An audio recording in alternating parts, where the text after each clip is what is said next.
अंबाला में बाढ़ के बाद अब गंदगी से लोगों को परेशानी हो रही है, तो वहीं कई इलाकों में बाढ़ का पानी अभी भी जमा है, जिससे लोगों को महामारी का डर सता रहा है। बता दें कि अंबाला की कई कॉलोनियों में 5 से 7 फीट तक पानी घुस चुका है। बाढ़ के बाद अब कॉलोनियों में गंदगी का भी अंबार लग गया है।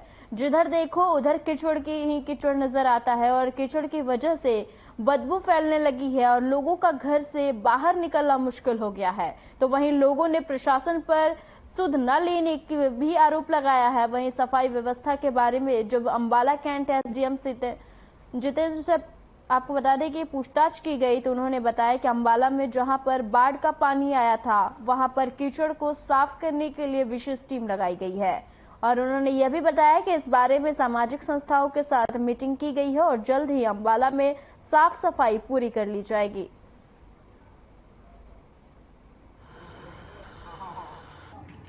ये बाढ़ की स्थिति अभी जो उत्पन्न हुई है उसको देखते हुए सरकार ने, नगर पालिका ने अभी स्ट्रिक्ट एक्शन लेना चाहिए। अभी गलियों में अभी भी पानी भरा हुआ है, हमें प्रतिदिन कितनी बार उस पानी में से गुजरना पड़ता है। आप खुद मेरे को बताने की जरूरत नहीं है और आप खुद देख सकते हैं किस तरह का हाल है हमारे पीछे। कीचड़ कीचड़ नहीं कह सकते, महा कीचड़, जिसको देखने से ही इंसान की शरीर से उल्टियां आने लग जाती है। और अब आप ये सोचिए, इसकी गंदगी और इसके अंदर जो मच्छर पैदा होते हैं उसके अंदर शरीर में कैसे कैसे कीटाणु पैदा होंगे, ये तो डॉक्टर और इंसान हर कोई जानता है और इससे हैजा फैल सकता है। मैंने इसके लिए फील्ड विजिट की है और जिन जिन स्थानों पे बाढ़ का पानी आया था वहाँ कीचड़ और नालियों में जो कीचड़ है उसकी सफाई के लिए विशेष टीमें लगाई गई हैं।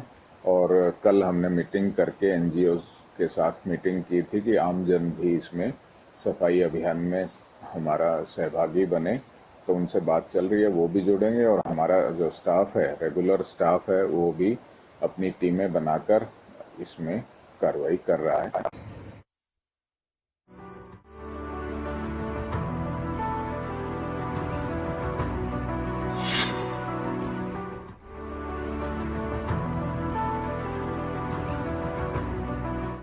किसी भी आपात स्थिति से निपटने के लिए अंबाला कोच में मॉक ड्रिल का आयोजन किया गया, तो वहीं पूर्व सूचना न होने की वजह से एक लवारिस सामान को देखकर लोगों में अफरा तफरी मच गई और मौके पर बम दस्ता और पुलिस प्रशासन मौजूद रहा।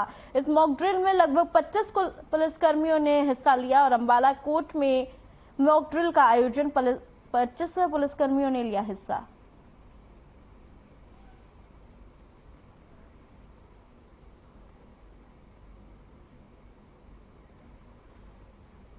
के द्वारा यहाँ कोर्ट कॉम्प्लेक्स में मॉक ड्रिल का आयोजन किया गया था।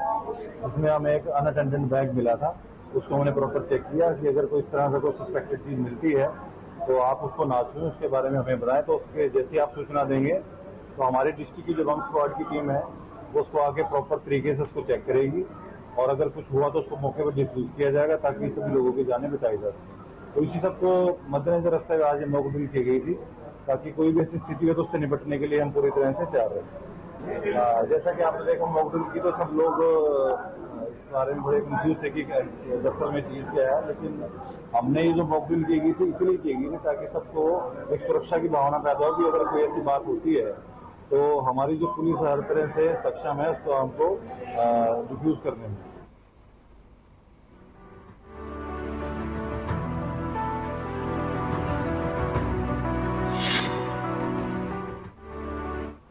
कैथल में धांड रोड स्थित चौक पर सम्राट मिहिर भोज की प्रतिमा के अनावरण से पहले विवाद खड़ा हो गया और कल शिक्षा मंत्री कंवरपाल गुर्जर इस प्रतिमा का अनावरण करने आएंगे।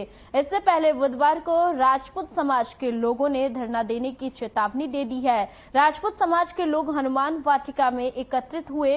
विवाद की स्थिति को देखते हुए चौक को छावनी में तब्दील कर दिया गया और समाज के लोगों का कहना है कि वे प्रतिमा पर केवल हिंदू लिखवाने की मांग कर रहे हैं। गुर्जर समाज की मांग पर सरकार ने ढांड रोड पर सम्राट मिहिर भोज की प्रतिमा लगाई है। इस प्रतिमा पर सम्राट मिहिर भोज के आगे गुर्जर शब्द लिखा गया है। राजपूत समाज इस गुर्जर शब्द को हटाकर हिंदू लिखने की मांग कर रहा है। इसके लेकर ही दो पक्षों में विवाद की स्थिति बनी हुई है।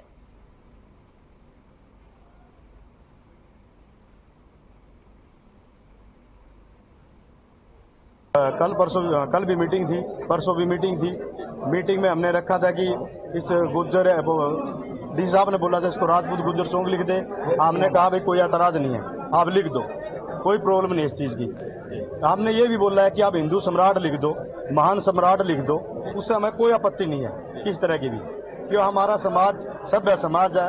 राजपूत एक ऐसी कौम है, क्षत्रिय एक ऐसी कौम है जो बिल्कुल सभ्य और अपने कल्चर से जानी जाती है, और ऐसा कभी भी कोई कदम नहीं उठाती किसी यहाँ लड़ने का और के भिड़ाव का, टकराव का ऐसी स्थिति पैदा नहीं करना चाहती।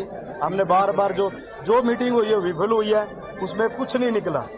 आज का भी टाइम रखा लेकिन ऐसा कुछ नहीं हुआ, इसलिए फिर हमारे को अपने समाज ने और समाज के जो मान्य लोग थे उन्होंने आह्वान किया, और आज ज्यादा से ज्यादा संख्या में पूरे भारत से राजपूत समाज यहाँ इकट्ठा होगा और अनिश्चितकाल धरना चलेगा। ये तब तक चलेगा तब तक ये मांग हमारी पूरी।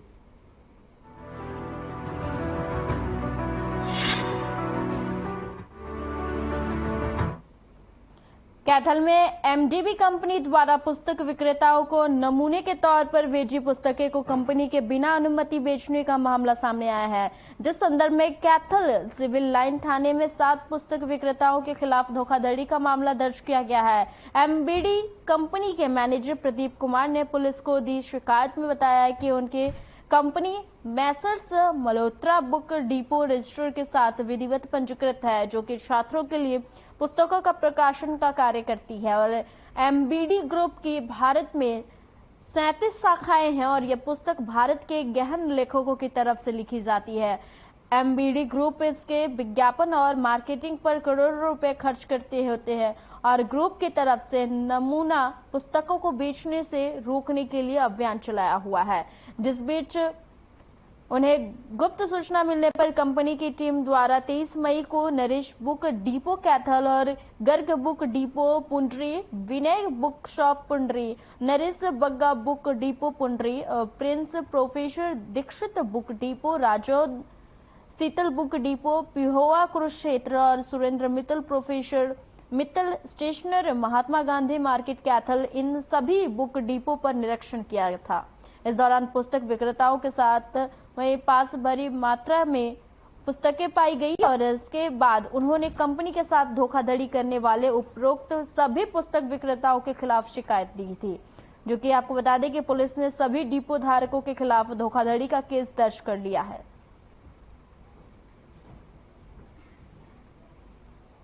कंप्लेंट आई थी अपने पास, उसकी इंक्वायरी जांच की गई और उसमें लीगल डीडीए की राय लेगी, जिसमें 420 का ऑफेंस बना, एफआईआर दर्ज कर दी है और सब इंस्पेक्टर नरेश कुमार जी उसकी तफ्तीश कर रहे हैं। तो सर क्या कुछ शिकायत सर दी गई थी कंपनी द्वारा? कंपनी कुछ नमूना के तौर पर विज्ञापन के तौर पर खर्चा करती है, वो बुक देती है बुक सेलरों को सैंपल के तौर पर, न कि सेल के लिए। वो उनको सेल करते होंगे, उनकी कंपनी ने अपने तौर पर उनका निरीक्षण किया था। हमारे पास जांच का तफ्तीश जारी है और उस बारे में हम जांच कर रहे हैं। सर ये जो मामला ये सरासर झूठा है, ऐसा कोई मामला नहीं है। हमारे पास से कोई किताब नहीं बरामद हुई, कोई किताब आई है, कंपनी वाले आए हैं, उन्हें कोई नमूने की कॉपी नहीं लगी, उसके ऊपर स्टैंप नहीं लगी हुई, ठीक है। वो वैसे ही अपना दाब बना के 5, 7, 10, 20 गाइडें जो हमारे से लेके गए हैं, पुराने एडिशन की किताबें लेके गए हैं वो, ठीक है। ये मामला ना कोई उनके साथ कोई पुलिस का मुलाजिम था, ना कोई उनके साथ कोई ड्यूटी मजिस्ट्रेट था। वो कंपनी के कर्मचारी आए, 2-3 बंदे जो गैर कानूनी था, वो हमें डरा धमका के हमारे से कुछ लेके चले गए। तो सर गाइड क्या बेच सकते हैं? गाइडें दुकानदार बेच सकता है, लेकिन कंपनी गाइडें स्कूल में नहीं लगवा सकती, ना वो स्कूल में सैंपलिंग कर सकती है, ना स्कूल वाले गाइडों के लिए प्रेफर कर सकते हैं बच्चों को, ना उसके लिए दाव पा सकती है। सैंपल क्या चीज है? सैंपल एक पहले ही गैर कानूनी चीज है, गाइडें गलवाना ही गैर कानूनी, जो गाइडें हैं वही गलत है शुरू से ही।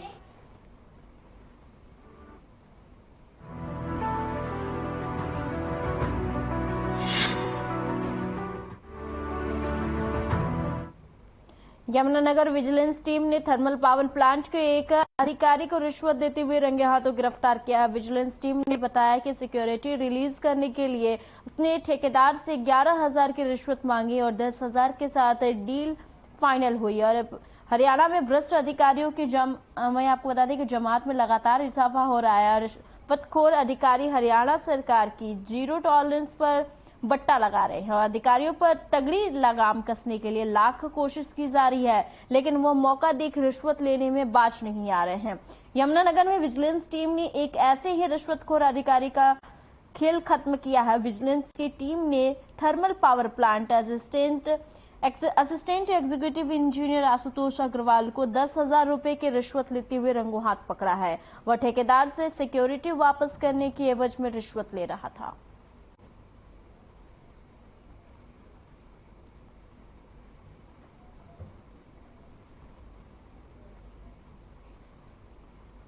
अर्जुन कुमार राष्ट्रपाणी ने मेरे को मिलकर सूचना दी थी कि मैं थर्मल पावर प्लांट में APH एयर प्री हीटर और कुछ और काम किए थे, जिनकी मेरी स्टोर की करीब 2.5 लाख रुपए थर्मल पावर प्लांट में पेंडिंग है। और इसकी एवज में एक आशुतोष AEE जो मेरे से रिश्वत की डिमांड कर रहे हैं। मेरे पास उनके बार बार और मेरी स्टोर की राशि जो है एक स्टोर की राशि वो मेरी रिलीज नहीं कर रहा है और मेरे से 11,000 रुपये की डिमांड कर रहा है। जो इस सूचना मिलने पर मैंने तुरंत कार्रवाई करते हुए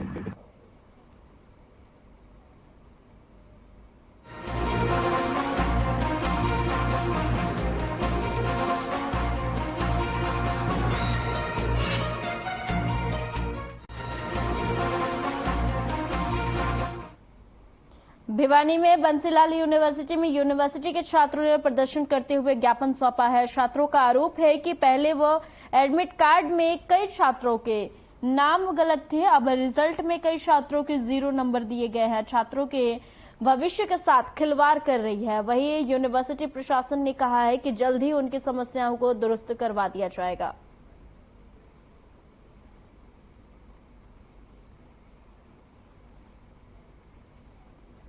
बुला ले।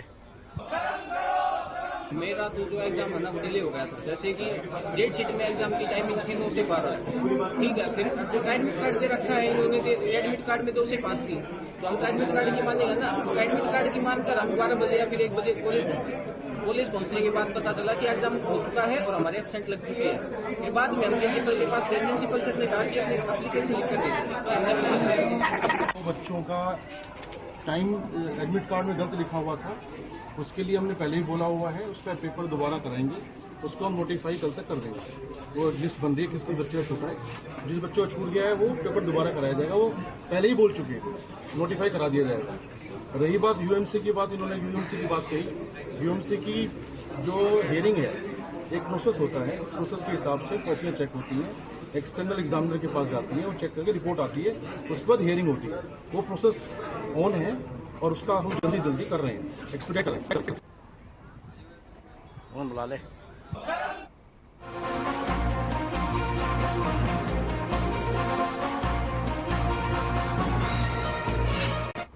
बल्लभगढ़ के सुभाष कॉलोनी में उस समय हड़कंप मच गया जब किराए पर रहने वाले एक 28 वर्षीय युवक का फंदे पर लटका हुआ शव देखा गया।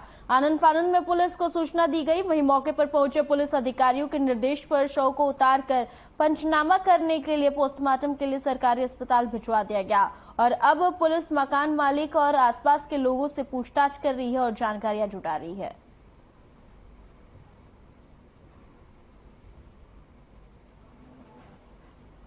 ये गोंडा का रहने वाला है और कमल नाम का व्यक्ति है और उम्र भी इसकी 27-28 साल के आसपास उम्र बता रहे हैं अभी। तो बाकी जैसे डिटेल मिलेगी, जैसे परिवार वाले आते हैं तो वो शेयर करेंगे।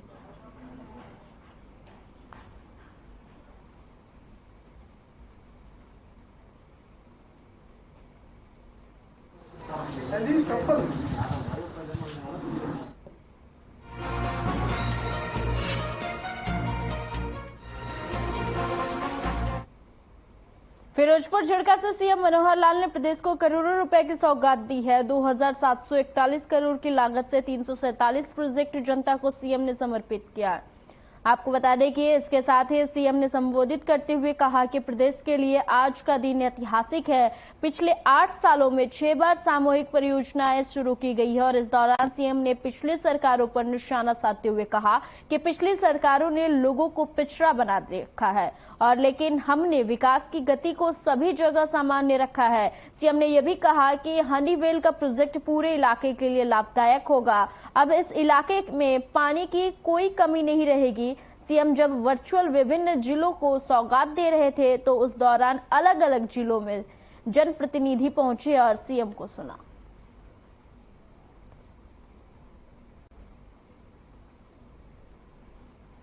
जिनको इन्वेस्टमेंट करना है, निवेश करना है, वो यहाँ आने वाले हैं और यहाँ के नौजवानों को ये रोजगार भी मिलने वाला है। तो मैं तो ये कहूंगा कि पिछली सरकारों के समय जो कुछ होता था और आज जो होता है इसका फर्क ये साफ है। भ्रष्टाचार और जिस प्रकार से भाई भतीजावाद पिछली सरकारें करती थी, हमने उसमें से निजात पाई है, उसमें से बाहर निकले हैं। कैसे दबंग लोग और आम जो गरीब आदमी है उसको किस प्रकार से बाजू मरोड़ करके काम करवाता था और किस प्रकार से अधिकारों का हनन होता था। मैं विश्वास दिलाता हूं कि अब किसी गरीब आदमी के ऊपर किसी भी आदमी का अन्याय सहन नहीं होगा। सबको न्याय मिलेगा, सबको अपना अधिकार मिलेगा, आपके अधिकार सबके सुरक्षित रहेंगे। मेरे मित्रों, मैं आपको विश्वास दिलाता हूं कि हमने बहुत तरीके से अपने कामों को आगे बढ़ाना शुरू किया।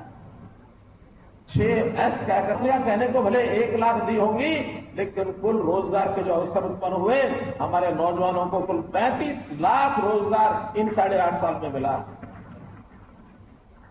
ये जो जिस प्रकार का भ्रामक प्रचार एम्प्लॉयमेंट को लेकर के हमारे कांग्रेस के मित्र करते हैं, एक मैगजीन को इन्होंने थोड़ा इशारा कर रखा कि भाई इतने % दिखा दो, इतने दिखा दो, और हरियाणा में 35%, 40% यहां तक बेरोजगारी दिखाते हैं।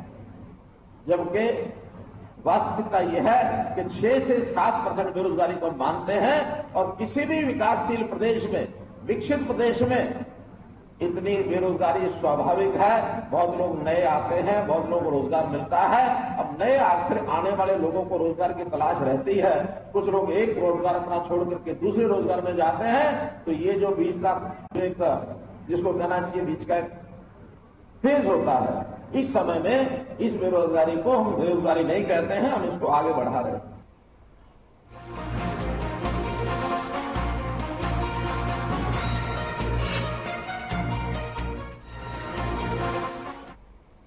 रोहतक लोकसभा क्षेत्र से सांसद अरविंद शर्मा का बयान सामने आया है। उन्होंने कहा है कि 2024 में प्रधानमंत्री नरेंद्र मोदी की आंधी के सामने विपक्ष टिक नहीं पाएगा और नरेंद्र मोदी तीसरी बार देश के प्रधानमंत्री बनेंगे। सांसद ने यह भी कहा कि मोदी की सोच सभी वर्गों को साथ लेकर चलने की है। अरविंद शर्मा ने यह भी कहा कि भारत देश सोने की चिड़िया था, लेकिन मुगलों और अंग्रेजों ने देश के हालात खराब कर दी थी।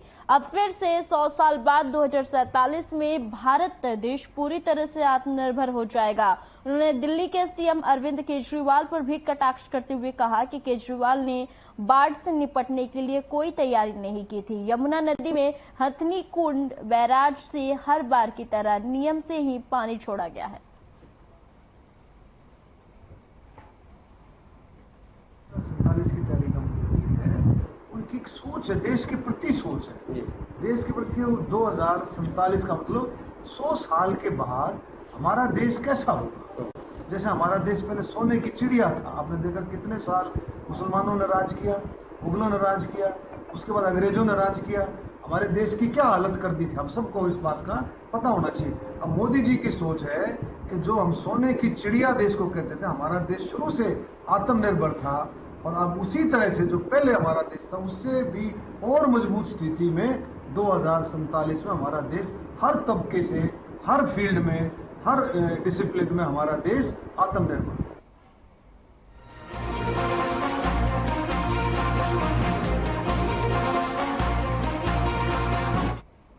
कांग्रेस के पूर्व प्रदेश अध्यक्ष कुमारी सैलजा का बयान सामने आया है, जहां एक तरफ उन्होंने सरकार पर बाढ़ को लेकर निशाना साधा है, वहीं दूसरी तरफ उनके बयानों में एक बार फिर कांग्रेस के आपको बता दें कि अंतर्कलह देखने को मिल रही है। और सैलजा ने कहा है कि सरकार को पहले ही सुरक्षा के इंतजाम करने चाहिए थे। साथ ही उन्होंने किसानों की फसल खराब होने पर किसानों को प्रति एकड़ 50,000 रुपए का मुआवजा देने की मांग की है। दूसरी तरफ 2024 में सिरसा सीट से उम्मीदवारी को लेकर भी हुड्डा पर भी निशाना साधा है। शालरा ने कहा है कि पार्टी आलाकमान देखेंगे कि किसे टिकट देना है और किसे नहीं। काम देखकर उम्मीदवार तय किए जाएंगे।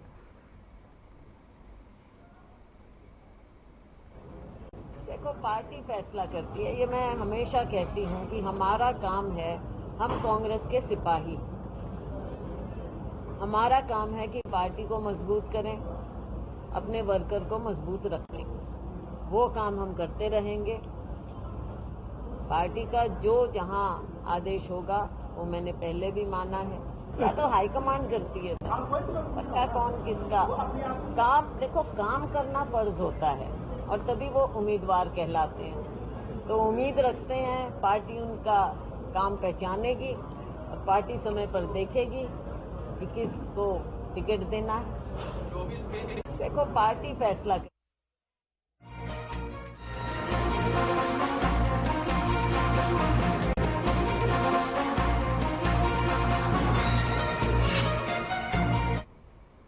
खबर रेवाड़ी से है, जहां आपको बता दें कि प्रधान दिग्विजय सिंह चौटाला ने रेवाड़ी पहुंचे और दिग्विजय सिंह चौटाला ने कहा कि सरकार ने जो वादा किया था उसको याद दिला रहे हूं और बोले सरकार में बैठे लोग अपनी बात पर आ जाए और डायरेक्ट स्टूडेंट इलेक्शन का ऐलान करें। और दिग्विजय सिंह ने साफ चेतावनी दी है और कहा है कि 5 अगस्त तक सरकार इस पर फैसला ले ले और इलेक्शन करवा दे, वरना 6 अगस्त को इनसो अपना फैसला लेगी। और इनसो प्रधान दिग्विजय सिंह बोले सरकार के अंदर सरकार भी वहीं चेताना और जताना बताना पड़ता है और सरकार का किया हुआ वादा याद दिला रहे हैं ताकि कुठाराघात को भी हो जाए। और सीईटी पर भी बोले दुष्यंत चौटाला ने यह भी कहा कि मामले को लेकर हम गंभीर हैं और किसानों को उनका हक और युवाओं को रोजगार देने में मामले में हर तरफ से हम साथ हैं।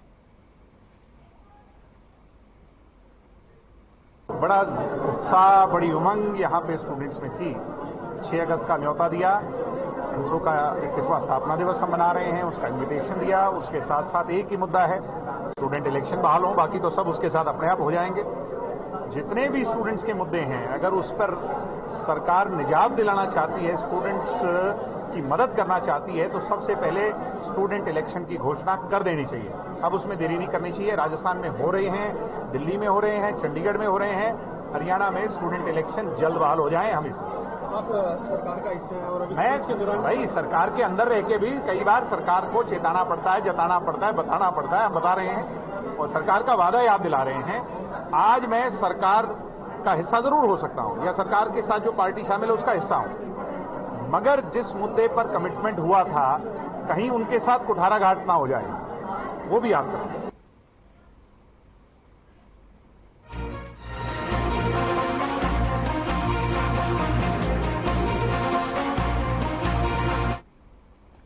बाड्रा के समीप यूथ कांग्रेस के प्रदेश प्रवक्ता को चाकुओं से हमला कर घायल करने का मामला सामने आया है। घायल सोमवीर सांगवान ने जमीन विवाद को लेकर भिवानी महेंद्रगढ़ सांसद चौधरी धर्मवीर सिंह सहित दूसरे लोगों पर जानलेवा हमला करवाने के आरोप लगाए हैं। घायल को दादरी के सिविल अस्पताल ले जाया गया, जहां उसे गंभीर हालत में रोहतक पीजीआई रेफर कर दिया गया है। पुलिस मामले की जांच में जुटी हुई है।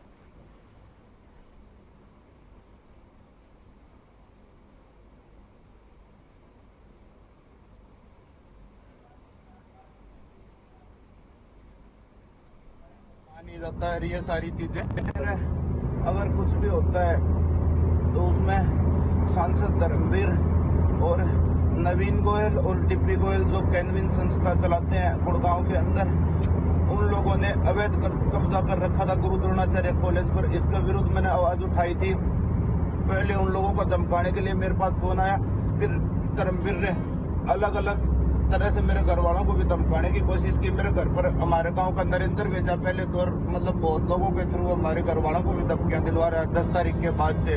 और मैं 1.5 डब्बा आया था तो मेरे को पता लगा था, एक बंदा बस में था, मेरे को बोला तेरी डंग डंग का पता है, तू कहाँ जाता है कहाँ नहीं जाता है, ये सारी चीजें। मतलब सांसद धर्मवीर का फोन आया था मेरे घर पर, नरेंद्र आया था, है नहीं बोला तेरे लड़के को मैं मरवा दूंगा हैं?